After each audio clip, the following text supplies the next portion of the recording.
Welcome to the Madison Miller Podcast. Today is Wednesday, March 16, 2022. Today I'm going to recap yesterday's first four and NIT games for the men's and look ahead to tonight's games. We'll look at tonight's women's first four slate, NBA, NHL. We'll look at the next golf tournament, news and notes, reality TV, and my best bet of the day. All right, we're going to start with the first four from last night. We'll go over those results, and we will look ahead to the games being played today. All right. 16 seed Texas Southern over 16 seed A&M Corpus Christi 76-67, so best bet a winner. And number 12 Indiana over number 12 Wyoming 66-50. The 12s were in the East. The 16s were in the Midwest. I was right about both of these teams covering, but wrong about the total in the 12 seed game. All right, tonight, 6:40 True TV, 16 seed Bryant, 16 seed Wright State, South Region. Projection I have Wright is a 5.5 point favorite, total 148 3/10. And it is, let's see here. Wright State by 3, total 154. I love the under. That's a super high number. I know Bryant's a good offensive team, but there could be nerves in this game, so I'm going to go under, and I think Wright State covers that number. It's unfortunate there's no same game parlays for March Madness, which is unfortunate. And then from the West region, 11 seed Rutgers, 11 seed Notre Dame. My projection for this one is Notre Dame 2 3/4, total 136 1/4.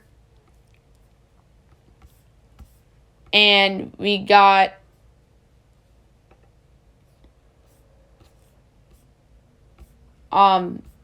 Notre Dame. Wait. Rutgers open as a favorite. Now Notre Dame's a 1-point favorite.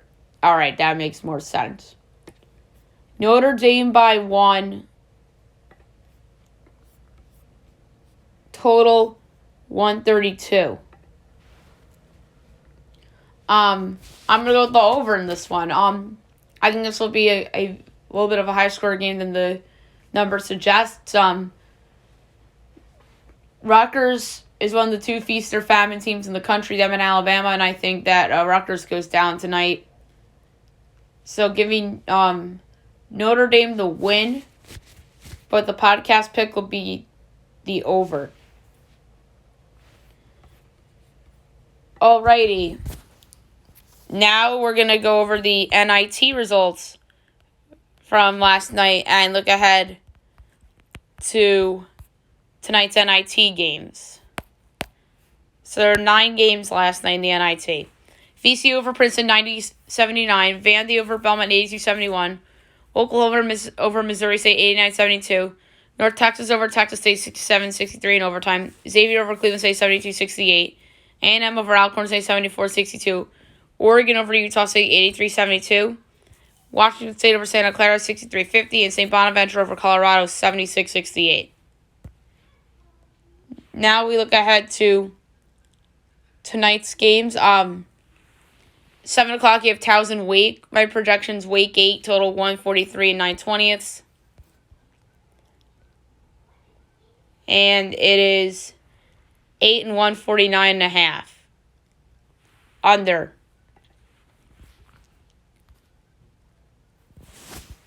Dayton Toledo 8-1. By the way, Towson Wake's at 7-2. So Dayton Toledo projection Toledo by 3 1/4, total 139 and 17/20, and it is 1.5 and 144.5. I'm gonna go with the under in that one. 3 seed Mississippi State and 6 seed Virginia. So Virginia's home. ESPN2 projection Virginia 8 3/4, total 130 and 1/20. and it's 3 and 124. Virginia in the over is a good parlay, but I'm going to go with the over. 18 Nichols 1-2 SMU. Projection SMU by 12 and 3/4. Total 145 and 3/4. And it's 15 and 153. Under. Northern Iowa and St. Louis. Projection. This is 6-3. St. Louis by 11 and 3/4. Total 143 and 7/10. And it's 4 and 149. I'm going to lay the 4 at St. Louis. 7-seed Long Beach State and 2-seed BYU. 9 o'clock. My projections BYU by 23 and 1/4. Total 143 and a half. And it's 12 and 152 and a half. I'm going to lay the 12 with BYU. And last but not least, I don't see a lineup for this one, but 6-seed Iona, 3-seed Florida. Projection Florida by 2, total 140 and 1/4. And it is, let's see, this is going to be interesting. Florida 6.5, total 144. I'm going to take Iona getting all the points in that one. All right, now I'm going to look at tonight's women's games for the first ever women's first four, which is going to be a lot of fun. So you have from the Greensboro region, this game is going to be played at Colonial Life Arena. Incarnate Word Howard. I have Howard as the projected 10.5 favorite, and it's 8.5. And the total is 120.5. I'm going to lay 8.5 at Howard. And the second of two first four games in the women's tonight. 2-11s in the Greensboro region from James H. Hilton Coliseum, Dayton and DePaul. My projection is Dayton by 2. And it's DePaul by 2.5. Total's 154.5. Give me Dayton plus a 2.5 and plus 116 to win that game outright. All right, NBA from last night, only a few games. Then we'll look ahead to tonight's games. Grizzlies over the Pacers 135-102. Nets over the Magic 150-108. Kyrie had 60 in that game. Heat over the Pistons 105-98. And the Suns over the Pelicans 131-115. Huge window tonight, 12 games. 7 o'clock, you have the Hawks and the Hornets. My projection is Hornets 2 and 3/4. I do totals today because I didn't have time. And we got 1.5 and 238. I'm going to go... I'll go with the over. I don't feel good about it. Sixers, Cavs, projection. Sixers 1 and 3/4, and it's 4 and 218. I'm taking Cleveland in the points.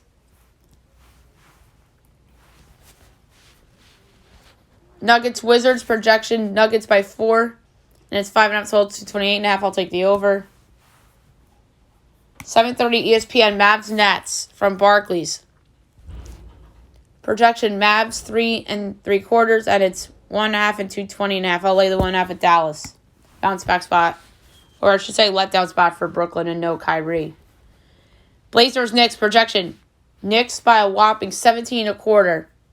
And it's 11 and 223.5. I'm going to lay the 11 with the Knicks. I think this is a blowout for them. Suns, Rockets at 8. Projection. Suns 10 and 3/4. And it's 11 235.5 over.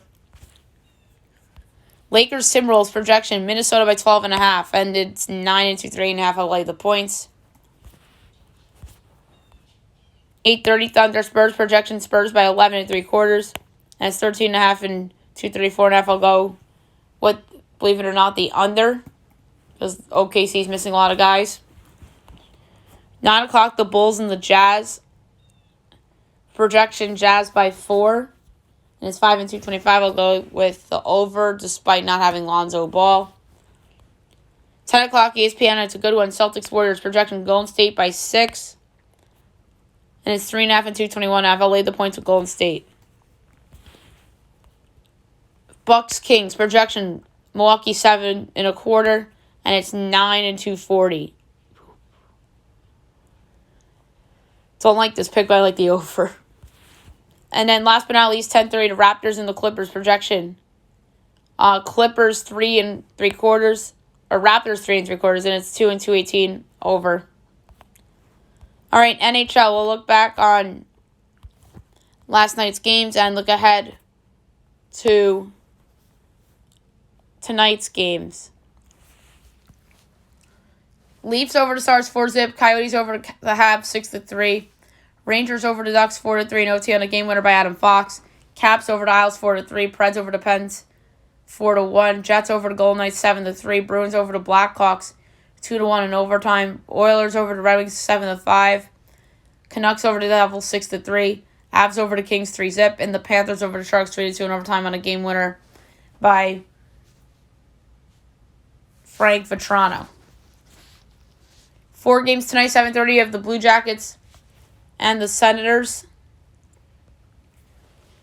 Ottawa's -137. Columbus is +114. Totals locked for the time being. Columbus +1.5 is -250. Ottawa -1.5 is +198.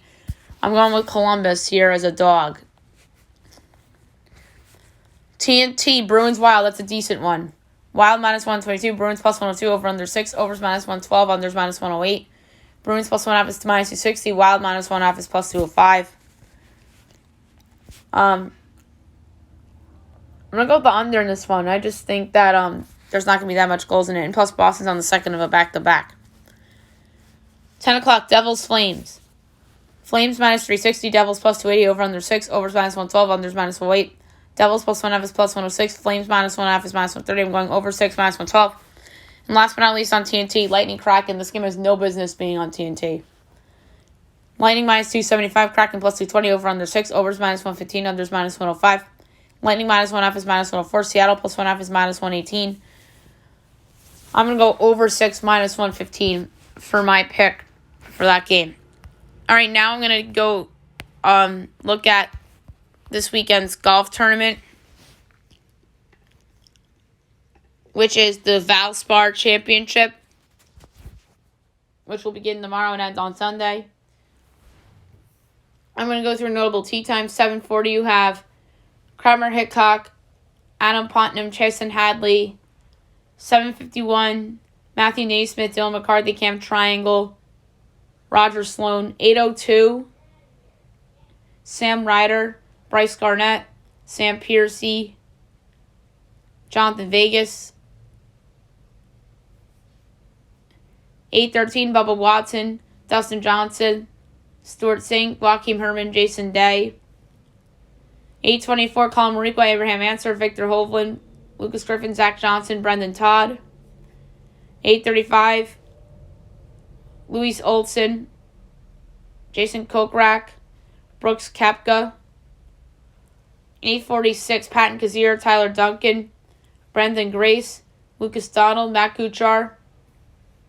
8:57, JT Potson, Nate Lashley, CT Pond, Keegan Bradley, Chesner V. 9:08, Adam Schenk, Alex Loren, Matt Fitzpatrick. 9:19, JJ Spawn, Doc Redman, Aaron Weiss, Kevin Sterling, Danny Lee, Mackenzie Hughes. 9:30, Kristen Ziedenhout. 9:41,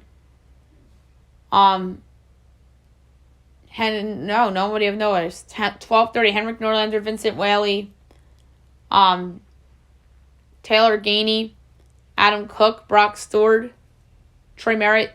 12:41, Wyndham Clark, Kyle Stanley, Cam Piercy, Scott Stallings. 12:52, Mito Pereira, Pat Perez, James Hahn.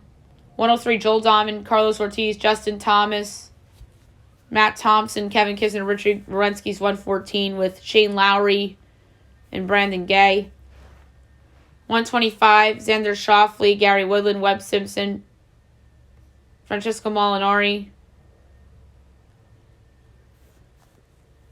136, Tyrell Hatton, Nate Taylor, Charlie Hoffman. 147, Howard Varner III, Lucas Hodges, Charles Schwartzel, Tommy Fleetwood, Adam Hadwin, Russell Knox. 158, Brendan Hagee, Henry Higgs, Matt Wallace, Brian Harmon, Vincent Taylor, Emiliano Grillo. 209, Joseph Bromlett.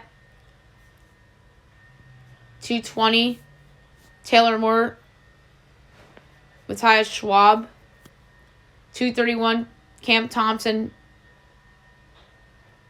And that's really it about notables. So, for my pick for this tournament, he's probably the favorite. But I know it's all cliche to go with the favorite. And I am actually going with the favorite here. I'm going to go with Justin Thomas at 10-1 to win the Valspar. I think Justin Thomas is really good. I think this is his time to shine. So, I'm going to go 10-1 Justin Thomas to win the Valspar Championship. All right, now I'm going to do today's news and notes. The big one from this morning is that the Toronto Blue Jays are acquiring Matt Chapman from the Oakland Athletics. That's amazing. This is a really, I think, the AL East favorite in the Blue Jays we're talking about here. They have just star after star in their lineup. And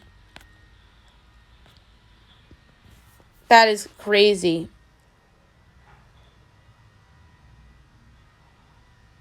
And their infield is Vlad Guerrero Jr., Chad Biggio, Bo Bichette, and Matt Chapman. Cavan Biggio.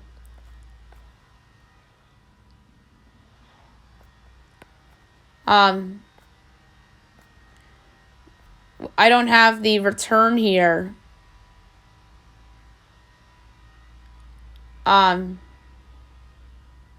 So we need to know the return. It's probably something substantial. And don't forget, they gave up a lot of assets for Jose Barrios, too. So the Blue Jays are all in the win now. If they don't make the ALDS, their season's going to be looked upon as a disappointment. Maybe even the ALCS. Because people were pointing at them as a playoff team at the end of this year and saying, oh, they should have made it instead of the Yankees and the Red Sox, which they should have. They should have been in there at least instead of the Yankees, because at least you could say the Red Sox made the ALCS. But the Red Sox were not that good of a team. And the Red Sox, I don't think, are a playoff team this year, in all likelihood, unless they sign Freddie Freeman.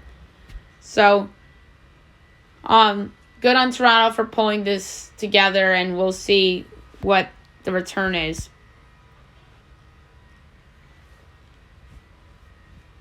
Adam Wainwright calls out Rob Manfred. He just says, to just put it bluntly, he doesn't do anything for us. I mean, I don't blame Adam Wainwright. I mean, I do think that Manfred's the worst commissioner in sports.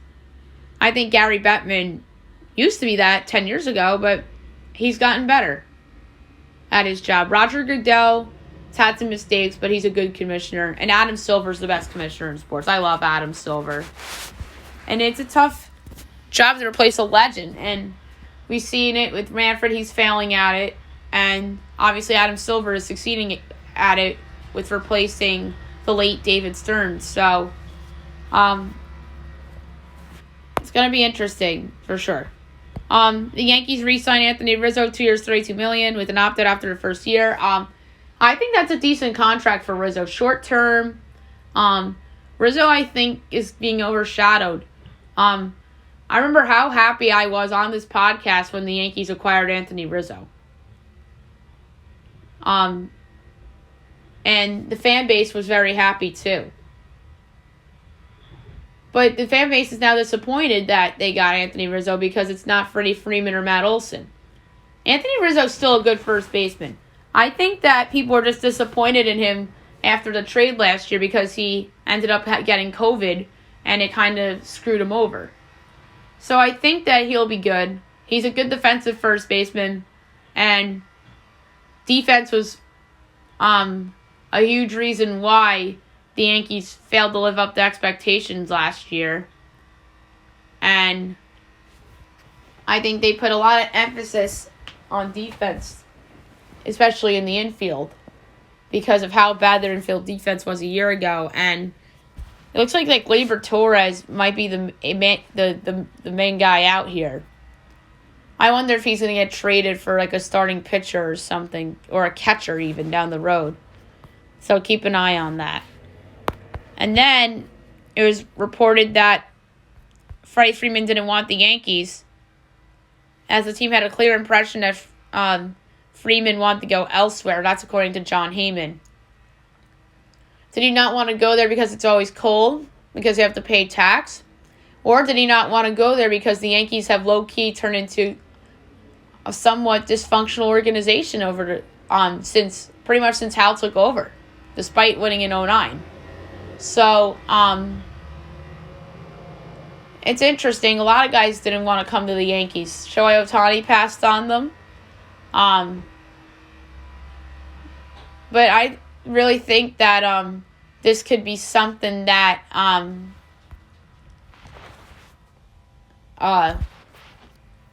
that's going to be talked about a lot. And no, I'm not saying that they're the new Knicks, like some other people I know, like Derek. But I won't be stunned if this is a conversation in terms of free agents not wanting to come to New York, that they're going to compare him to the Knicks in that sense.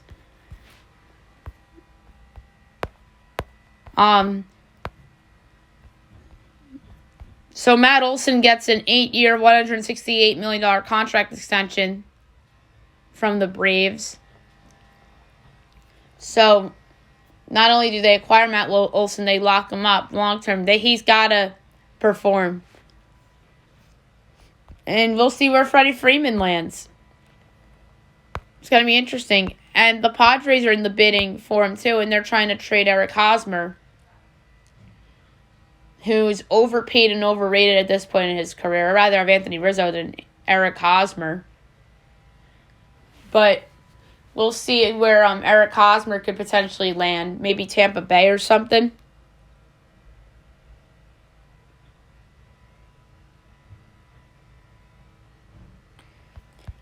The Astros are making a new offer for Carlos Correa as they're trying to keep him. I think the Astros have to keep Carlos Correa. If they want to be a World Series contender, they have to keep Carlos Correa. They're probably still they're the division favorites by default if they lose Correa. If they want to be in the conversation for the World Series, they have to bring back Carlos Correa in my mind, and Zach Greinke, arguably. Another free agent signing just broke. John Heyman tweets, Japanese star Saya Suzuki heading to the Cubs, 5 years, $70 million.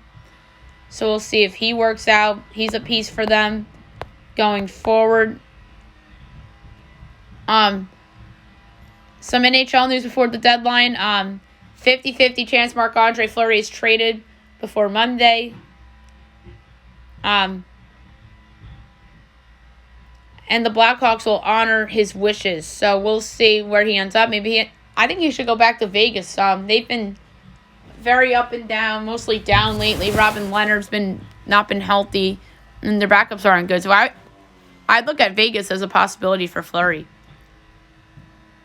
Nico Strom traded to the Avalanche for center Tyson Yost. I like that deal for Minnesota. I like Yost. He was a former first-round pick. And I think that he could work out there.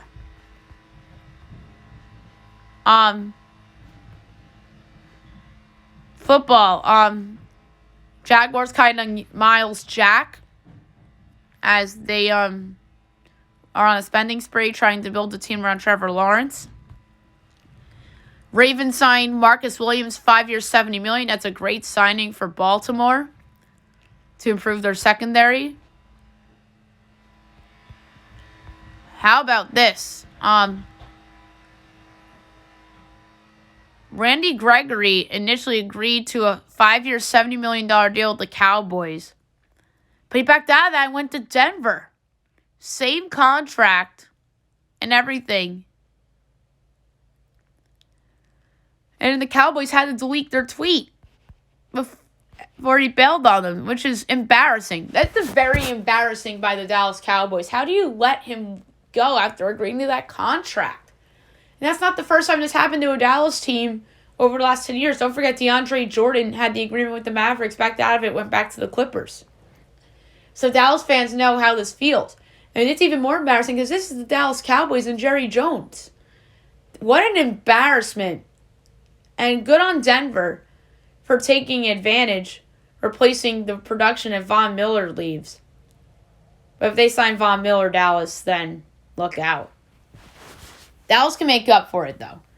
But that was not good that happened to them yesterday. Giants signed Tyrod Taylor, 2 years, $17 million, 8.5 guaranteed. So they find the backup to Daniel Jones. And he's somebody that I think can come in if Jones struggles. Because this front office did not draft Daniel Jones. The previous front office did. And Tyrod Taylor and Joe Sheen have that Buffalo connection. So that makes a lot of sense.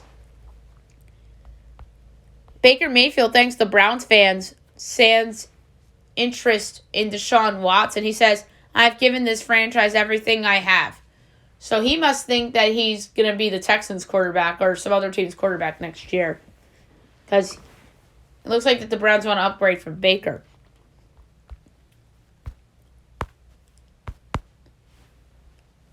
Buccaneers acquire Shaq Mason from the Patriots for 2022 fifth-round pick. Are you sure Tom Brady didn't make this trade? But I like it for the Bucs a lot. Fifth-round pick for Shaq Mason. Like, come on. Like, Shaq Mason's worth more than that. I'd say he's worth maybe like a third. Or like a low fourth. But I love it for the Bucs. Didn't have to give up much. For the Patriots, they have to replace his production. So I don't like it for New England, but I like it for Tampa.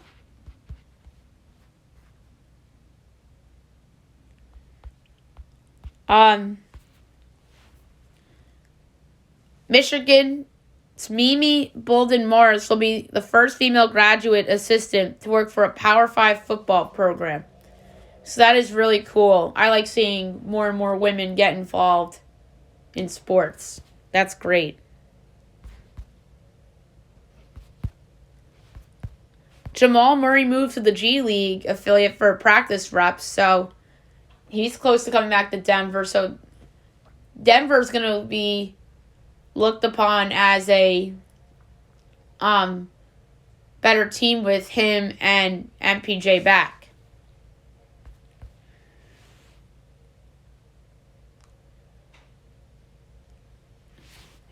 Jaden McDaniels sprains ankle. He'll be out 2 weeks. So that's a big loss for Minnesota. He's a good role player for them. The Knicks are expected to bring back Tom Thibodeau despite internal support to move on. All right. I don't think it's a lock he's back. I think they should bring him back because it's just not fair to move on from a coach who was coach of the year the previous year. And he's a good coach, but the case for moving on for him, which is the understandable case, he's not the right fit for the team. That's the problem. He fitted them last year. He doesn't fit them this year. And I think the Knicks realized that last year was a mirage because Julius Randle had a career year. And Julius Randle's, despite his good play of late, isn't the guy he was last year. He's just not. He's somewhere in the middle of what he was with New Orleans and what he was last year at the Knicks, which is pretty much what he's been the last couple of weeks and pretty much months since the All-Star break. So, we'll see what happens there. No surgery for Jared Allen, and could return before the playoffs. C.J. McCollum came back yesterday against the Suns, and Jonathan Isaac's out for the rest of the season while he continues to rehab his knee. So, that's just trying to tell you Orlando's trying to lose. All right. Non-sports news. Second gentleman, Doug Emhoff, positive for COVID. But Harris is negative. So, Harris is negative, is more importantly here. Because, if Kamala was positive, then that's a huge deal. Well, it is a big deal that the second man's positive, though.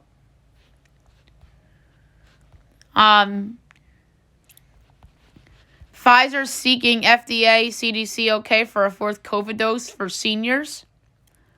That does not surprise me. I'm sure they'll get the approval for that.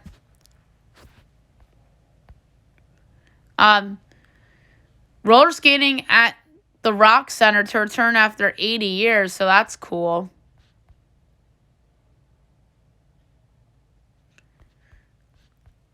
And Joe Biden to visit Europe next week for meeting on Ukraine. So that was to be expected. All right, American Idol. We'll just go over the second episode because I've not finished the third episode yet.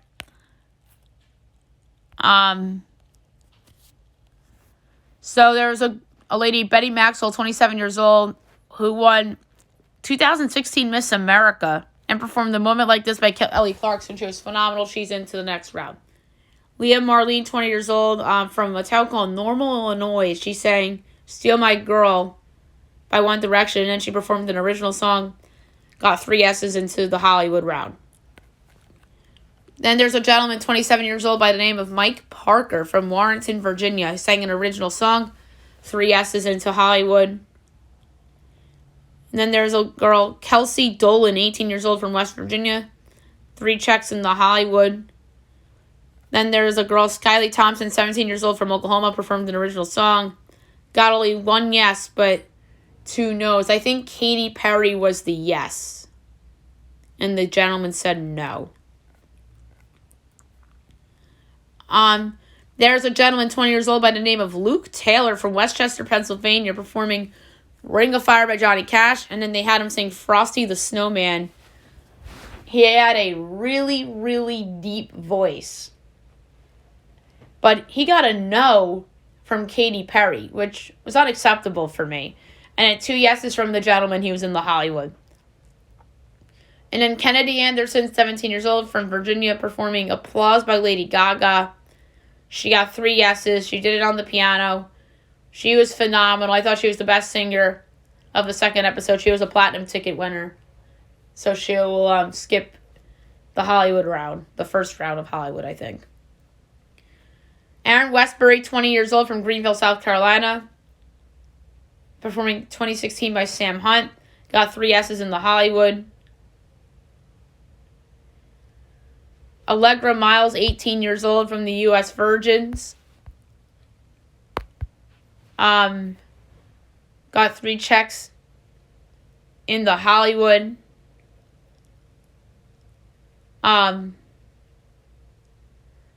Christian Gordino, 21 years old, from Long Island, performing A Song for You by Donny Hathaway. Got 3 checks in. He was really good. And then there's somebody with the stage name of Lady K, 25 years old, from Tuskegee, Alabama, performing Wide Awake by Katy Perry. She got in with 3 yeses, and I thought she was really, really good as well. And in episode 3, we will talk about on Friday's podcast. All right, now we will discuss Masked Singer, which will be on tonight, 8 o'clock on Fox. Should be a fun episode, of course. It's the same group that performed last night. They said Group A, but it's a Group A mixed of 4 characters from last week, with somebody getting voted off. And the person that got voted off was McTerrier. He was in Team Good. There was Thingamabob from Team Cuddly, who performed in Wanted, Dead or Alive by Bon Jovi. I thought he was really good. Ken Jeong thought it was James Hetfield. Jenny thought it was Chris Jericho. And Robin thought it was Terrell Owens. From Team Bad, you have Cyclops, who performed My Sacrifice by Creed. Jenny McCarthy guessed William Zabka. Nicole Scherzinger guessed Danny McBride. And Robin Thicke said Rob Dyrdek. Team Good, Firefly. She performed Ain't Nobody by Shaka Khan, and during her performance, she choked on stage, and then she had to come back out later on the show and perform. Ken Jeong said Alicia Keys, and Jenny McCarthy said Aisha Taylor and Monica. And then the last performer was Ram from Team Bad. He performed I Want You to Want Me by Cheap Trick. Jenny McCarthy said Jim Harbaugh. That would be funny to have a coach on The Masked Singer. He, I think, would be up there for me for most likely coach to be on The Masked Singer in sports. That'd be a lot of fun. In terms of ex-coaches, maybe Jeff Van Gundy, only because he's known for calling the NBA Finals every year. Or Mark Jackson, for that matter. I could see it being one of those guys. I always wanted Joe Buck on The Masked Singer, but he's going to ESPN, so Fox isn't going to want him on The Masked Singer now, unfortunately. But the thought of Joe Buck on it, it's great. He's just entertaining. Ken Jeong said Matt Stafford. Robin said Peyton Manning. But McTerrier went home. My guess was Joel Madden. Ken Jeong said Mike Myers. Robin said Flea from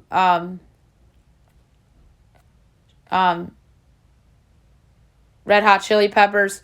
Nicole said Ewan McGregor. Jenny said Jeff Ross, and it was Duff Goldman from the Food Network. That was McTerrier. So if I had to make a guess of who goes home tonight, I'm going to say it's Ram. I thought Ram should have went home last week. And now I think that this is his time to go. I think Cyclops is good.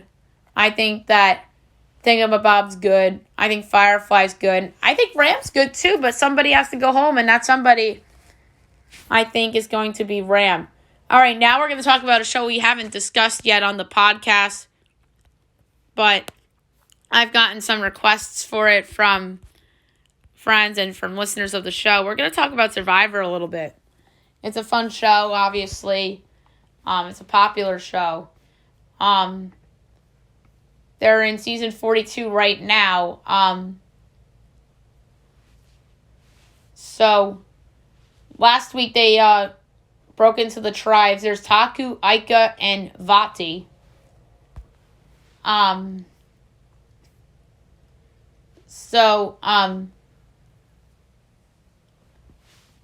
week's reward challenge, and what was a 2-hour show, was one member from each tribe raced into a jungle to unite 2 paddles.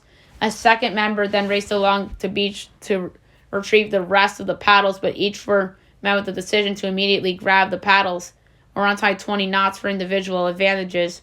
Once all the paddles are obtained, tribes paddle around a buoy before collecting bamboo sticks, which would be used to retrieve a flint.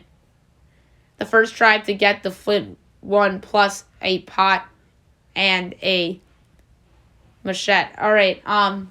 So Aika won the reward challenge, and then the immunity challenges was Taku and Vaiti. And in the decision game, the castaways were Jenny of Team Vati, Drea of Team Aika, and Marianne of Team Taku. Jenny was protected, and Drea was risked and gained. They had to eliminate 2 contestants off the show. And by the way, the teams, Team Taku, you have Lindsay Dalsnovich of Asbury Park, New Jersey. Jackson Fox of Houston, Texas. Marianne Altet from Ontario. Mariah Sharon of Noblesville, Indiana, Jonathan Young of Gulf Shores, Alabama, and Omar Zahir of Whitby, Ontario. And in Team Ica, you had Roxbury Bailey of Vegas, Romero Escobar of Norwalk, California, Swati Goel of Palo Alto, California, Tori Meehan of Rogers, Arkansas, Dre Wheeler of Montreal, Canada, and Zach Wurtenberger of St. Louis, Missouri.